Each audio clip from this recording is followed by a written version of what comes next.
마가복음 8장 27절에서 38절 말씀입니다. 마가복음 8장 27절에서 38절 말씀을 한 절씩 교독하고 마지막 절에 합독한 뒤에 하나님의 말씀임을 고백하도록 하겠습니다. 제가 먼저 읽겠습니다. 예수와 제자들이 빌립보 가이사랴 여러 마을로 나가실새 길에서 제자들에게 물어 이르시되 사람들이 나를 누구라고 하느냐? 제자들이 여짜와 이르되 세례 요한이라 하고 더러는 엘리야 더러는 선지자 중에 하나라 하나이다. 또 물으시되 너희는 나를 누구라 하느냐? 베드로가 대답하여 이르되 주는 그리스도시니이다 하매 이에 자기의 일을 아무에게도 말하지 말라 경고하시고 인자가 많은 고난을 받고 장로들과 대제사장들과 서기관들에게 버림바 되어 죽임을 당하고 사흘 만에 살아나야 할 것을 비로소 그들에게 가르치시되 드러내놓고 이 말씀을 하시니 베드로가 예수를 붙들고 항변하매 예수께서 돌이키사 제자들을 보시며 베드로를 꾸짖어 이르시되 사탄아 내 뒤로 물러가라. 네가 하나님의 일을 생각하지 아니하고 도리어 사람의 일을 생각하는도다 하시고 무리와 제자들을 불러 이르시되 누구든지 나를 따라오려거든 자기를 부인하고 자기 십자가를 지고 나를 따를 것이니라. 누구든지 자기 목숨을 구원하고자 하면 잃을 것이요 누구든지 나와 복음을 위하여 자기 목숨을 잃으면 구원하리라. 사람이 만일 온 천하를 얻고도 자기 목숨을 잃으면 무엇이 유익하리요? 사람이 무엇을 주고 자기 목숨과 바꾸겠느냐?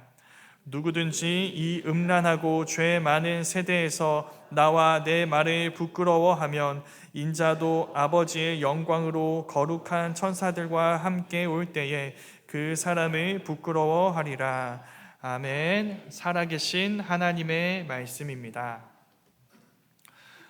우리 청년들 또 이제 청소년들도 포함되는 것 같습니다. 뭔가 새로운 걸음을 떼려고 하는 이 시기에 피할 수 없는 것들 중 하나가 바로 자기소개서입니다. 열심히 청년들과 청소년들이 지금 자기소개서를 쓰고 있는 중이에요. 이렇게 된 지는 좀 됐습니다. 대학이나 기업이 더 이상 성적이나 스펙만을 요구하지 않습니다. 스토리를 요구하는 것이죠. 그가 어떤 삶을 살았는가, 어떤 생각을 하고 있고 무엇을 원하고 어떤 성공만이 아니라 어떤 실패를 겪었는지, 그런데 거기서 어떻게 일어났는지를 듣기 원하는 것이죠. 그게 그의 몇 줄 이력보다 더 강력한 힘을 갖고 있다는 것을 이제 여러 시행착오 끝에 알게 된 것입니다. 그러나 성경은 이미 이런 스토리, 이야기의 힘을 잘 알고 있었습니다. 그래서 성경은 하나님과 그분의 나라를 어떤 명제나 어떤 문구 같은 건조하고 차갑고 생명력이 느껴지지 않는 글로 소개하지 않습니다. 저 천상에서만이 아니라 지금 여기 우리 삶의 자리에서 역동적으로 살아 일하고 계시는 그 주님의 이야기로 주님을 소개하는 것이죠. 그래서 성경을 묵상한다라는 말은 성경을 공부한다기보다는 성경으로 스며든다고 표현하는 것이 더 정확한 표현입니다. 예수님은 우리의 머리만이 아니라 우리의 심장과 우리의 영혼을 원하시는 분이세요. 바로 그곳이 이 우리의 심장과 영혼이 정말 우리가 예수님을 만났다고 얘기할 수 있는 장소입니다. 예수님이 우리에게 주신 것은 예수님의 머릿속에 있었던 지식만이 아니라 예수님의 생명, 예수님의 전부였기 때문이죠. 오늘 우리가 읽은 말씀은 본격적으로 그런 예수님의 스토리의 정점인 십자가 사건으로 진입하기 직전에 있었던 이야기입니다. 이 장면을 통해서 마가복음은 그 새로운 스토리로 한 발 더 도약하는 발걸음을 떼려고 하고 있습니다. 그럼 이 부분에서 어떤 대화가 이루어지게 될까요? 앞에서 얘기했습니다. 우리 청년들, 청소년들 대학 입시, 취업을 앞두고 쓰는 자기소개서와 같은 이야기가 여기 등장하고 있습니다. 바로 예수님이 그러니까 누구신가에 대한 이야기입니다. 예수님은 누구실까요? 인생에는 답이 없다고 하지만 이 질문에 대한 답을 갖고 있지 않은 사람들은 미전도 종족뿐입니다. 예수님의 이름을 한 번이라도 들어봤다면, 예수님의 이야기를 한 번이라도 접해봤다면 사람들은 거기에 대한 어떤 반응이 있고 답을 갖고 있어요. 그래서 나는 예수님을 이렇게 생각한다, 이렇게 고백한다라는 이야기가 있는 것입니다. 그 질문, 예수님은 누구신가에 대한 이 질문에 대한 답을 성도님들은 갖고 계신가요? 성도님들이 고백하는 예수님은 어떤 분이신가요? 처음부터 이 예수님에 대한 고백을 온전하게 갖고 있는 사람은 아무도 없습니다. 매번 예수님을 경험하며 예수님과 함께하며 이 고백은 계속 달라지고 변화되는 것을 보게 됩니다. 그것은 예수님의 제자들을 살펴보면 너무 잘 알 수 있어요. 예수님이 제자들을 찾아오셨습니다. 말씀하세요. 나를 따르라. 자, 여기에 예수님, 이렇게 말씀하신 예수님 앞에서 제자들은 질문하지 않을 수 없습니다. 이분은 누구실까요? 나를 따라오라고 하시는 이분은 대체 어떤 분이신가요? 거기에 대한 모든 제자들의 생각이 명확하게 나와 있지는 않습니다. 분명한 건 그 질문에 대해서 제자들이 생각했던 답이 그렇게 나쁘지는 않았다는 사실이에요. 예수님 미심쩍어 보입니다. 신뢰할 수 없을 것 같아요. 그러면 예수님을 따를 수 없었을 것입니다. 아직 다 알지 못하지만 이분이 어떤 분이신지 난 잘 모르겠지만 내가 스승으로 모실 만한 분인 것 같긴 하다. 내가 가족들을 떠나고 내 생업을 떠나서 내 인생을 한번 걸어볼 만한 분이기는 한 것 같다라는 생각이 있었기 때문에 예수님을 따라 나서게 된 것입니다. 그런데 시간이 지나면서, 예수님과 함께하는 시간이 지나면서 이 제자들이 처음 했던 그 생각이 정확한 생각이 아니었다는 것을 이제 이렇게 경험을 통해 알아가게 됩니다. 우리가 나눈 말씀이에요. 예수님이 어떤 분이신가요? 말씀 한마디로 풍랑을 잠잠하게 하시는 능력을 가지신 분이세요. 이건 여호와 하나님이 홍해 앞에서 하셨을 법한 그런 일입니다. 그런 여호와의 능력을 갖고 계신 것이죠. 그래서 이 사건 앞에서 제자들은 더 이상 예수님을 선생님이라고 부르지 못합니다. 여호와의 권세를 가지신 저분은 도대체 누구실까? 우리가 저분을 도대체 어떻게 불러야 할까라는 이 질문만을 갖게 되는 것이죠. 그렇게 배 타고 가서 도착한 거라사에서 군대 귀신 들린 자가, 더 정확하게는 군대 귀신이 예수님한테 이렇게 얘기합니다. 지극히 높으신 하나님의 아들 예수여, 도대체 이분은 누구실까요? 그분은 명확하게 아는 것은 이것입니다. 그분은 군대 귀신을 돼지떼에 넣어서 벼랑 끝으로 던질 수 있는 권세를 갖고 계신 분이세요. 다음 오병이어 기적입니다. 오병이어 기적은 이 풍랑을 잠잠하게 하신 사건과 마찬가지로 출애굽의 하나님이 광야에서 이스라엘 백성들을 먹이시던 그 기적이 재현된 사건입니다. 사실 이 순간은 이스라엘 백성들이 굉장히 소망하면서 기다렸던 순간이에요. 만약에 우리가 애굽의 노예였을 때 거기서 우리를 건져주셨던 그 여호와 하나님이 우리에게 돌아오신다면 우리는 다시 그때 그 구원을 새롭게 경험하게 될 것이고, 그때 자기 백성을 만나로 먹이셨던 그 사건을 우리의 사건으로 경험할 수 있을 것이다. 우리도 만나를 먹을 수 있을 것이다 라는 기대를 갖고 있었습니다. 누구를 통해 이루어진 것이죠? 예수님을 통해 이루어진 것입니다. 그래서 제자들은 계속해서 답을 수정해야 했습니다. 예수님 이런 분이야. 근데 아닌 것 같아요. 예수님 이런 분이구나. 그게 아닌 것 같아요. 더 새로운 답이 계속 찾아오는 것이죠. 그렇다면 이제 답해야 합니다. 예수님은 어떤 분이실까요? 제자들은 그렇게 질문해 왔지만 사실 좀 김새는 얘기긴 합니다. 마가복음은 첫 절에서부터 예수님이 어떤 분이신지 명확하게 이야기했습니다. 마가복음 1장 1절 말씀에서 이렇게 이야기합니다. 하나님의 아들 예수 그리스도의 복음의 시작이라. 자, 예수님은 누구신가요? 하나님의 아들 그리스도십니다. 그게 복음의 시작이라고 나오고 있어요. 어려운 말은 하나도 없죠. 그런데 우리가 이 말을 너무나도 자주 쓰지만 너무 중요한 말인 게 사실이지만 그럼에도 불구하고 우리는 이 표현의 의미에 대해서 물어봐야 합니다. 우리가 이해하는 문자적인 의미보다 더 큰 의미가 이 문구에 있기 때문이죠. 한번 살펴보도록 하겠습니다. 먼저 하나님의 아들입니다. 자, 성도님들은 하나님의 아들 하면 뭐가 떠오르시나요? 당연히 예수님이 떠오르시죠. 그런데 당시 사람들은 하나님의 아들, 신의 아들이라는 말을 들으면 구체적으로 제국의 황제 그 당시 최강 제국이었던 로마의 황제를 떠올렸습니다. 하나님의 아들, 신의 아들은 황제를 의미하는 관용어였어요. 이유가 무엇인지 이해하는 것은 어렵지 않습니다. 자, 아들은 상속자입니다. 그러니까 아들은 아버지 집안의 모든 것, 모든 소유권, 모든 운영권을 상속받는 존재예요. 자, 만약에 이 세상이 신의 것이라면 그 신의 것을 다 손에 쥐고 다 다스리는 사람은 누구인가요? 황제죠. 그러니까 황제를 뭐라고 부르는 건가요? 신의 아들이라고 말하는 것입니다. 이 모든 것들을 가질 수 있는, 그러니까 다스릴 수 있는 권한을 신으로부터 상속받았으니 저 사람은 신의 아들이다 라고 부르는 것입니다.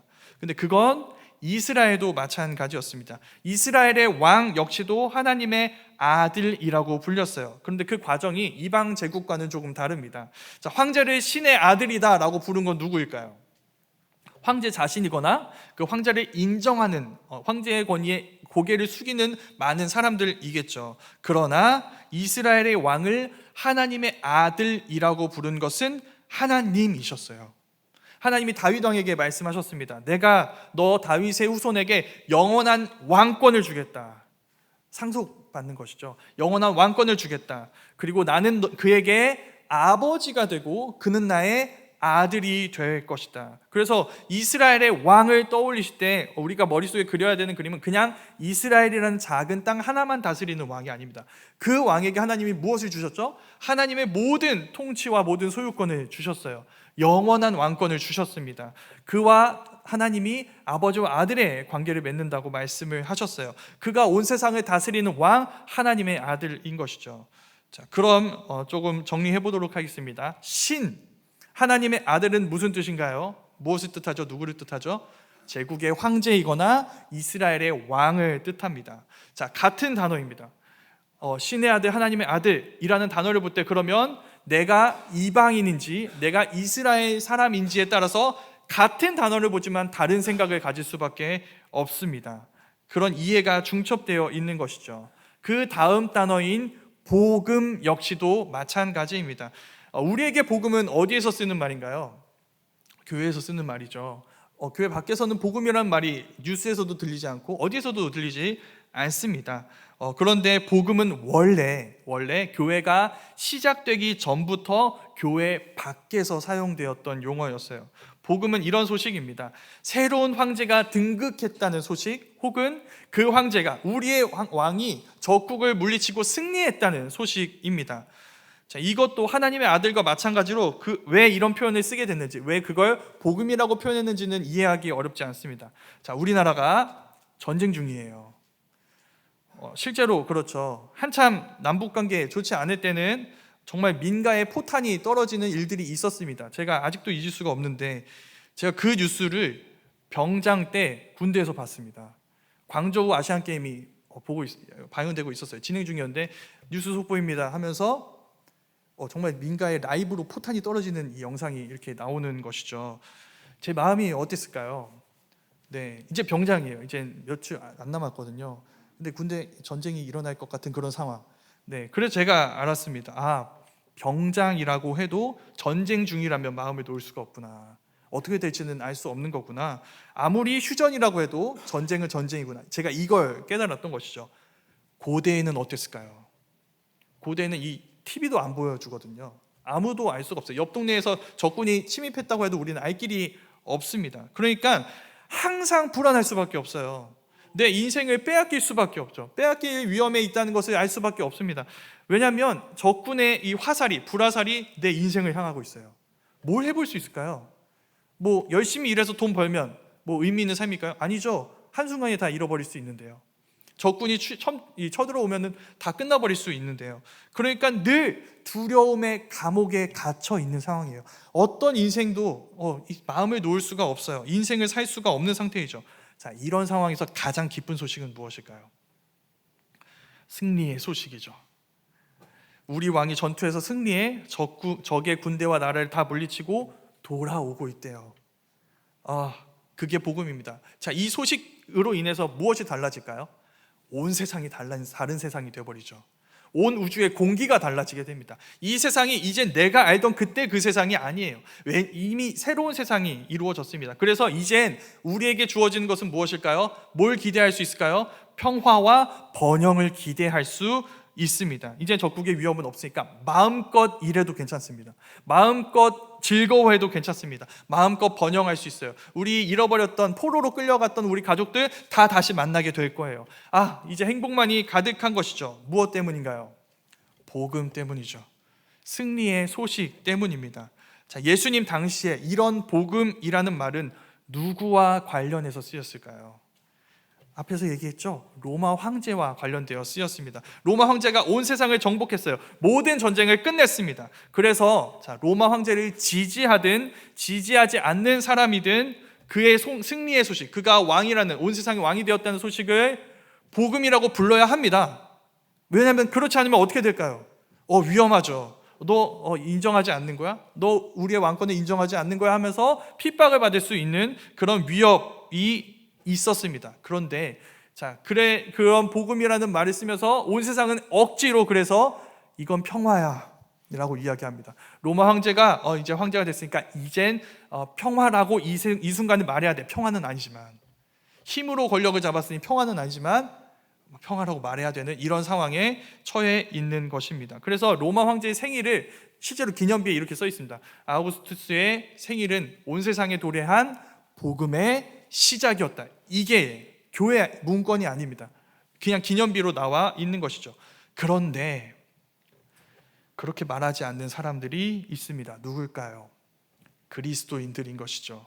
그리스도인들은 로마 황제의 탄생이 아니라 예수님이 이 땅에 오신 그분의 탄생, 그 소식이 복음의 시작이라고 이야기합니다. 하나님이 모든 소유와 통치권에 합당한 상속자로 로마 황제를 임명한 게 아니라 예수님을 임명했다고. 로마 황제가 하나님의 아들이 아니라 예수님이 하나님의 아들이라고 이야기하는 것이죠. 로마 황제가 다스리는 세상이 하나님 나라가 아닙니다. 예수님이 다스리시는 그분의 세상이 하나님 나라라고 이야기해요. 그러니까 우리의 해방, 우리의 평화, 우리의 번영, 그 모든 것을 포함하고 있는 이 구원은 누구 안에서 가능한가요? 로마 황제가 아니라 예수님 안에서 가능하다고.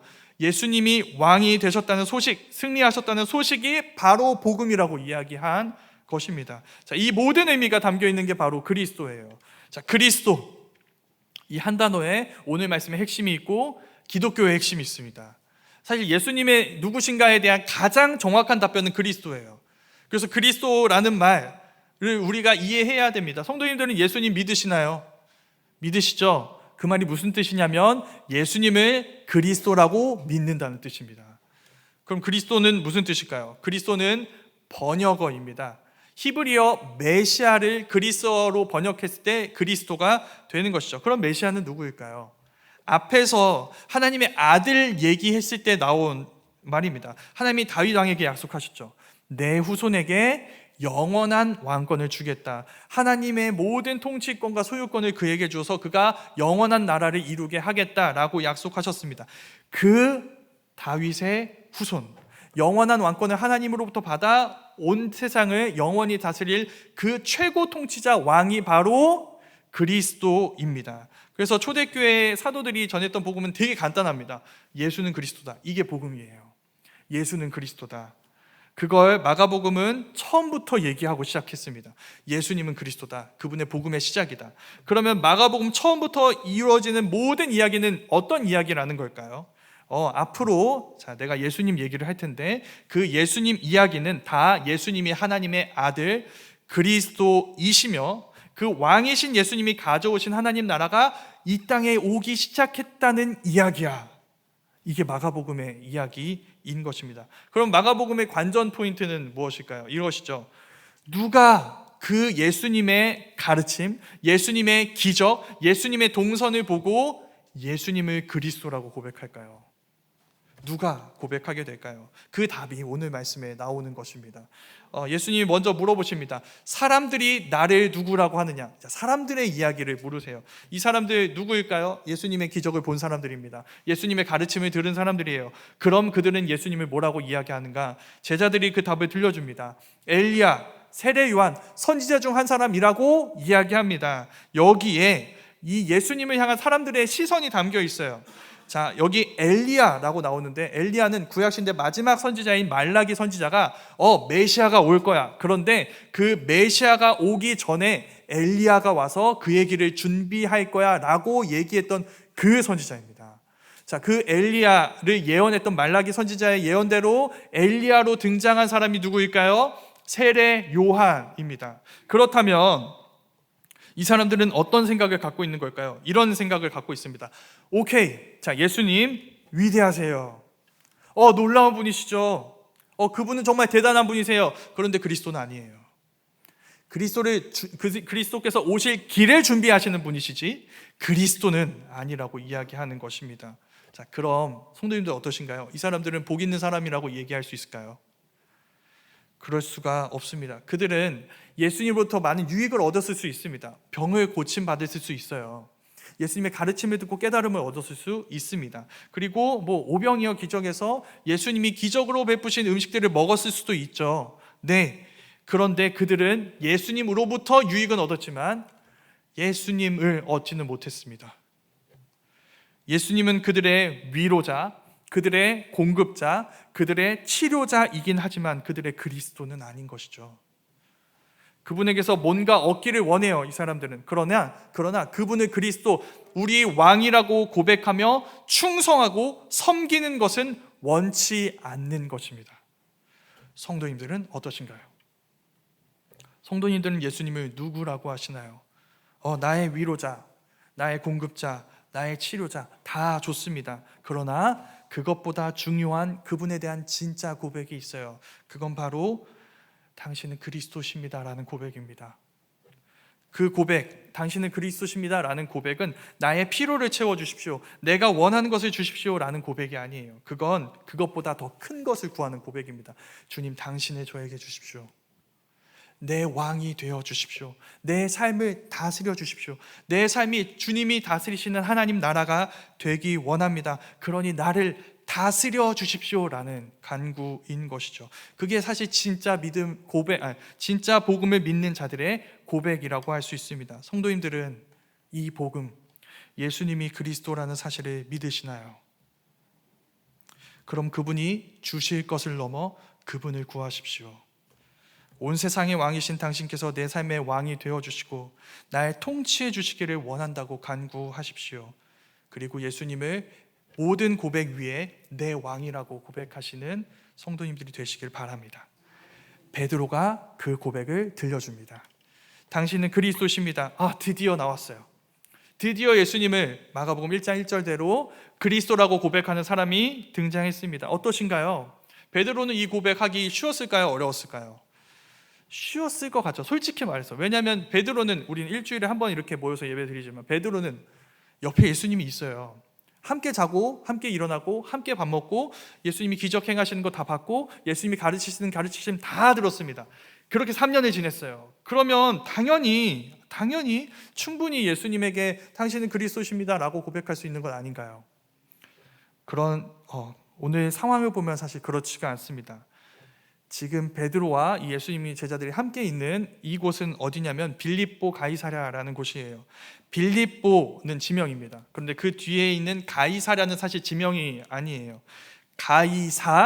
카이사르, 시저, 그 로마 황제의 땅이라는 뜻입니다. 근데 원래 그런 가이사랴라고 불리는 다른 곳이 있었거든요. 그러니까 그곳과 이곳을 구분하기 위해서 뭐라고 한 걸까요? 빌립보 가이사랴라고, 두 번째 가이사랴라고 이야기한 것입니다. 이렇게 된 데는 사연이 있습니다.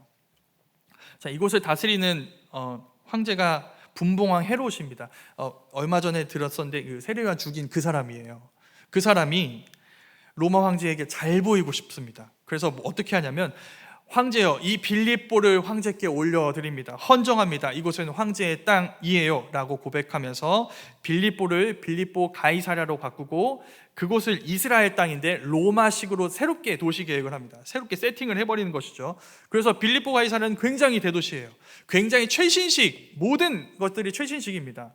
로마의 이 스타일대로 모든 것들을 만들었어요. 그래서 다른 곳에서는 우리 사마리아 여인 보면 이제 우물가에 물들어 나오잖아요. 그 물로 마시고 씻어야 합니다. 그런데 여기는 상하 수도가 있었고 목욕탕이 있었어요. 옷도 굉장히 화려합니다. 패션이 있어요. 정말 이 이스라엘 땅 한가운데 로마가 들어왔죠. 로마 황제의 땅이 들어와서 정말 다른 세상이에요, 이곳은. 그래서 빌립보 가이사랴에 있으면 이게 로마 제국이구나, 이게 로마 황제의 세상이구나 라는 것을 온몸으로 느끼게 됩니다. 여기에 예수님과 제자들이 있어요. 다른 사람들이 눈에 띄었을까요? 눈에 안 띄었을까요? 너무너무 눈에 띄는 거죠. 누가 봐도 시골 사람이에요. 누가 봐도. 딱 봤는데 뭘 입고 있을까요? 원래는 하얀색이었지만 더 이상 무슨 색인지 알 수 없는 그런 옷을 입고 계세요. 집이 없는데 옷이 얼마나 있었겠어요. 그런 옷을 입고 뭔가를 걸치고 그냥 지나가고 있는 그런 모습이에요. 그러니까 온 세상이 너무 화려하니까, 나와 비교했을 때 나는 너무 초라하니까 계속 위축되는 것이죠. 성도님도 이런 경험 해보신 적 있으신가요? 너무 화려해서 위축되는 경험. 나에게는 예수님이 있어요. 저 사람들에게는 예수님이 없습니다. 근데 저들은 모두 너무 당연하다는 듯이 갖고 있는 것들이 나에게는 없어요. 저는 학교 수업 시간에 경험해봤습니다. 제가 중학교 1학년 때였던 걸로 기억합니다. 기술가정이라는 과목 수업 시간이었어요. 교과서를 읽고 있었습니다. 교과서 내용에 이런 내용이 있었습니다. 1인에게 필요한 최소한의 평수는 5.5평이다. 이 내용이었어요. 제가 충격에 빠졌습니다. 저희 집에 4명 살았거든요. 아버지, 어머니, 저, 여동생. 그 집 평수가 10평이 안 됐습니다. 교과서를 보다가 알게 된 거예요. 이건 뭔가 잘못된 거구나. 이걸 알게 된 거죠. 근데 그때 제가 얘기해 보면 알잖아요. 저희 반에 저만큼 교회 열심히 다니는 사람이 없었어요. 근데 제가 너무 충격을 받고 있어 친구들을 봤습니다. 이렇게 아무도 충격을 받고 있지 않아요. 너무 당연하다듯이 그 내용을 읽고 있어요. 저만 그렇다는 것이죠. 제가 위축됐습니다. 이 상황. 그 친구들은 모두 빌립보 가이사랴 사람이고 전 갈릴리 나사렛 사람이에요. 제가 너무 초라해 보여요. 제가 믿는 예수님도 초라해 보여요. 바로 이 상황에서 성도님들은 예수님을 누구라고 하시나요? 온 세상이 영광스럽거든요. 그 앞에서 초라한 나를 닮은 예수님 하나 붙잡고 있는 여러분들은 그 예수님을 누구라고 고백하시나요? 그 초라함 속에 성도님들은 예수님을 그리스도시라고, 저 화려한 로마 황제보다 높으신 분이라고, 진정한 온 세상의 왕이시라고 고백하실 수 있나요? 네, 베드로가 그렇게 고백하고 있습니다. 어떻게 그럴 수 있을까요? 우리는 어떻게 그 자리에서, 다른 곳이 아닙니다. 교회가 아니고 이스라엘이 아니에요. 빌립보 가이사랴에서 우리는 어떻게 예수님을 그리스도라고 고백할 수 있을까요? 제가 방법을 알려드리도록 하겠습니다. 예수님이 화려한 빌립보 가이사랴의 로마 황제가 아니라 거기서 홀로 초라한 저를 닮았어요. 촌스러워요. 그게 뭘 알려줄까요? 저 로마 황제보다 높으신 예수님이 이 촌스러운 나와 함께 하기 위하여 로마 황제의 모습이 아니라 이 촌스러운 나와 같은 모습으로 오셨다는 것을 기억해야 하는 것이죠. 그분의 초라함은 무엇을 보여줄까요? 그분의 은혜의 크기를 보여주는 것입니다. 그분이 내 곁에 계세요. 로마 황제 그 자리에 계시지 않고 내 곁에 나와 같은 모습으로 나와 함께하고 계세요. 이분이 나의 왕이시다. 이분이 그리스도시다. 그분이 이렇게 나를 사랑하신다. 이렇게 초라할 정도로 나와 함께하기 원하신다라는 것을 우리는 고백해야 하는 것입니다. 그게 오늘 말씀의 첫 번째 메시지입니다. 우리의 초라함의 순간에도 같은 초라한 모습으로 우리 곁에 계신 분을 그리스도라 고백하는 것, 그게 바로 지금 이 베드로의 고백의 의미인 것입니다. 그런데 오늘 말씀은 거기서 한 걸음 더 나아가고 있습니다. 두 번째 의미가 있습니다. 이 고백의 두 번째 의미. 그 이후에, 베드로가 이렇게 고백했습니다. 주는 그리스도십니다. 그 이후에 예수님이 두 가지를 말씀하고 계세요. 두 가지 모두 예수님이 그리스도라는 사실과 전혀 어울리지 않습니다. 첫 번째, 이 사실을 누구에게도 알려서는 안 됩니다. 우리로 하면 이거죠. 예수님 그리스도다. 이게 복음이라고 했잖아요. 이 복음을 전하라는 말인가요? 전하지 말라는 말인가요? 전하지 말라는 말이죠. 전도하지 말라는 말입니다. 우리 지금 순행복 축제 중입니다. 막 교구 목사님들이 막 독려하고 계세요. 막 복음 제시 영상까지 만들어서 이렇게 성도님들께 독려하고 계시거든요. 근데 오늘 말씀에 성도님들 보셨죠? 어떻게 적용하셔야 되나요? 예수님이 만류하고 계세요. 전도하지 마. 자, 누구의 말을 들어야 할까요? 난처하시죠? 그 난처함이 제자들의 반응이었습니다. 예수님 이거 전해야 되는 거 아닌가요? 네, 전하면 안 됩니다. 지금 이 순간에는 안 돼요. 나중에는 전해야 합니다. 근데 지금 이 순간은 그렇지 않습니다. 두 번째 이야기는 난처함을 넘어서 충격적입니다. 예수님이 영광으로 들어가시는 것이 아니라 고난을 당하게 되실 거예요. 고난을 넘어서 죽임을 당하게 되실 겁니다. 물론 그 다음에 3일 만에 부활한다는 말씀을 덧붙이세요. 근데 여기서 중요한 건 가해자입니다. 예수님의 고난과 죽음으로 몰고 가는 빌런이 한 사람이 아니에요. 어느 한 개인이 아닙니다. 악한 한 사람이 아니라 이스라엘을 대표하는 공인들이에요. 장로들, 대제사장들, 서기관들, 그들이 예수님을 죽음으로 몰고 갈 것입니다. 그러니까 예수님은 어느 한 개인이나 개인적인 원한을 갖고 있는 사람 누군가가 아니라 온 이스라엘의 죽임과 버림을 당하게 되실 거예요. 이 얘기를 듣고 베드로가 예수님을 붙잡고 항변합니다. 근데 여기서 붙잡고 항변했다라고 번역된 이 항변하다는 말이 언제 쓰인 말이냐면 예수님이 풍랑을 꾸짖으실 때, 귀신을 꾸짖으실 때 쓰인 말이에요. 그 말을 지금 베드로가 누구에게 하고 있는 건가요? 예수님에게 하고 있는 것이죠. 굉장히 센 표현인 것입니다. 그런데 예수님은 더 세게 나오세요. 예수님 베드로에게 뭐라고 하실까요? 사탄아 물러가라. 제가 성도님들께 이해하고 들어주세요. 사탄아 물러가라 라고 얘기했습니다. 성도님들 다음 주에 교회 오실 건가요? 성도님들은 오실 겁니다. 왜냐하면 이건 제 말이지 예수님의 말씀이 아니잖아요. 베드로는요? 베드로는 예수님이 이 말씀하신 걸 들었습니다. 예수님으로부터 들었습니다. 매일 자고 매일 함께 생활한 그 예수님이 나에게 사탄아 물러가라 라고 말씀하셨어요. 이유가 있습니다. 그 이유가 바로 방금 얘기한 그 이유예요.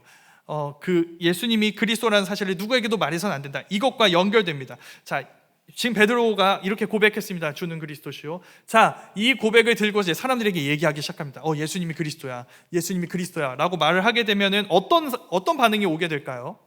이스라엘 백성들 어떻게 할까요? 예수님께 충성하겠습니다. 예수님의 나라를 우리가 원합니다가 아닙니다. 그러니 당신은 우리의 나라를 이루어 주십시오. 당신이 그리스도라면서요. 자기 욕망에 불타게 되는 것입니다. 그 욕망으로 예수님을 바라보게 되죠. 그걸 이루십시오. 당신이 그리스도라면서요. 그러니까 지금 이스라엘 백성들에게 그리스도는 세상을 바꾸고 세상을 새롭게 하시는 분이 아닙니다. 세상은 그대로 있어야 됩니다. 지금 지금 로마 제국이 지배하고 있는 이 세상 그대로 있어야 됩니다. 근데 뭐가 바뀌어야 될까요?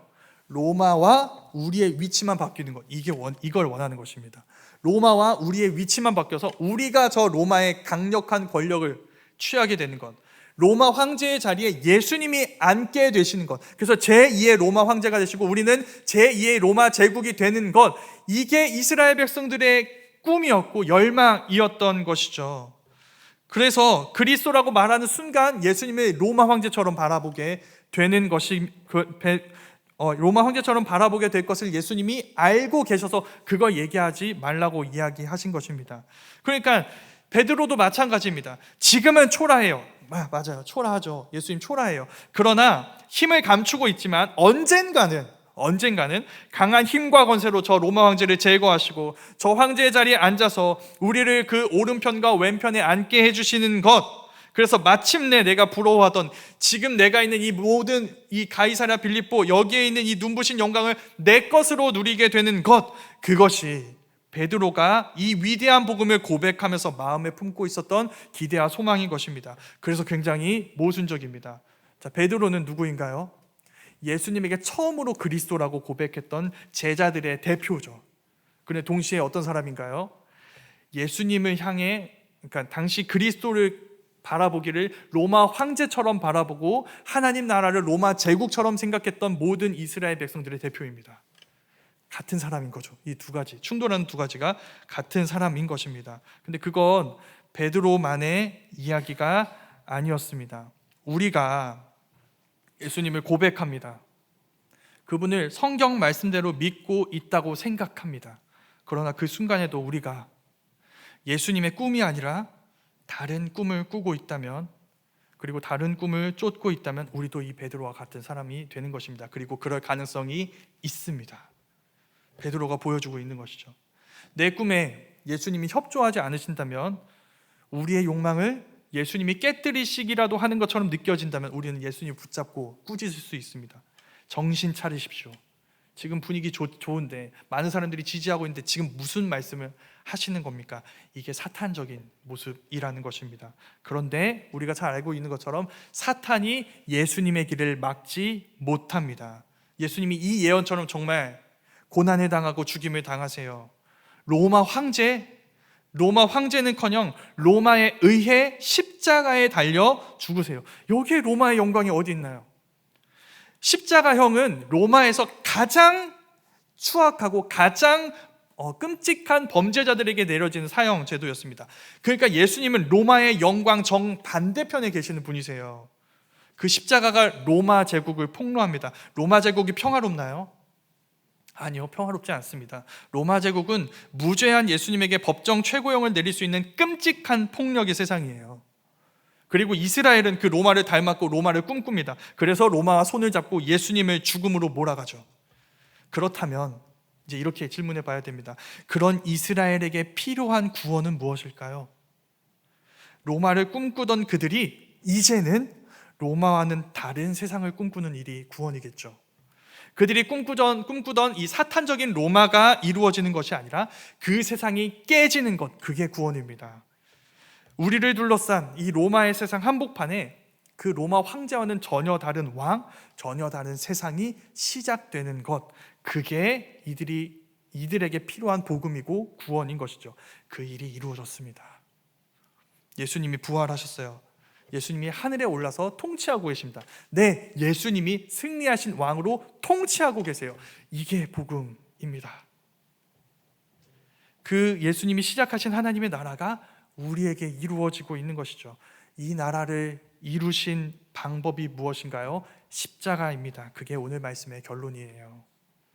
제가 먼저 성도님들께 복음을 전하겠습니다. 예수님은 하나님이 임명하신 온 세상의 최고 통치자 그리스도이십니다. 그분이 우리의 진정한 대적인 죄와 죽음의 권세를 이기신 온 세상의 왕이십니다. 바로 초라한 우리와 같은 모습으로 우리 곁에 오셔서 십자가에서 죽으시고 부활하심으로 예수님은 그 승리하신 왕이 되셨어요. 그러니 이 시대의 수많은 권세와 권력의 자리에 앉은 로마 황제들이 아니라 바로 우리 곁에 오셨던 그 초라한 예수님을 닮아가십시오. 우리를 위해 십자가를 지신 그분을 따라 서로를 위한 섬김과 희생을 위한 십자가를 지십시오. 그럼 여러분은 그분의 영광을 누리게 될 것입니다.